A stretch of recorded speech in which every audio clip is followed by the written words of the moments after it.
Fakta-fakta sidang perdana penipuan CPNS yang jerat anak Nia Daniati. Sidang kasus penggelapan, penipuan, serta pemalsuan surat CPNS yang menyeret Olivia Natania, anak Nia Daniati digelar perdana pada Kamis 27 Januari 2022. Sidang beragendakan pembacaan dakwaan dari Jaksa Penuntut Umum dimulai sekitar pukul 13.00 waktu Indonesia Barat di Pengadilan Negeri Jakarta Selatan.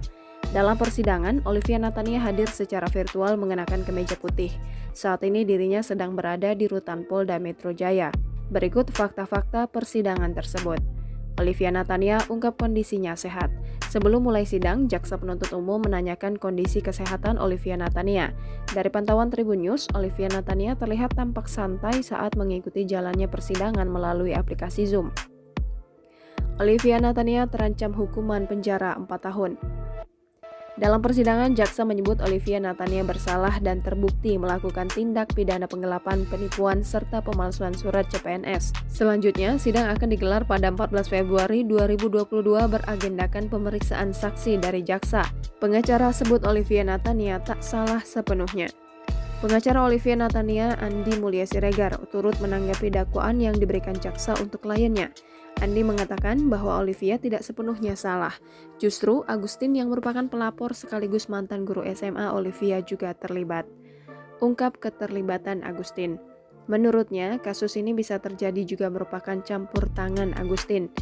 Dikatakan Andi, apabila tidak ada Agustin, maka aksi penipuan ini tidak berjalan mulus. Tanggapan pihak korban terkait sidang hari ini. Selain pihak Olivia Natania, ada pun pihak korban yang hadir dalam persidangan, yaitu Keanu yang merupakan pelapor sekaligus korban CPNS fiktif. Ia didampingi pengacaranya Desi Hadisaputri. Terkait dakwaan dan jalannya persidangan, pihak korban enggan mengomentari lebih panjang, mereka ikuti hukum yang berlaku.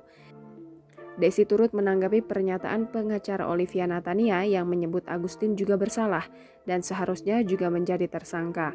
Diberitakan sebelumnya Olivia ditetapkan sebagai tersangka terkait dugaan kasus penggelapan, penipuan, serta pemalsuan surat CPNS pada 9 November 2021. Jangan lupa subscribe, share, komen, dan like ya!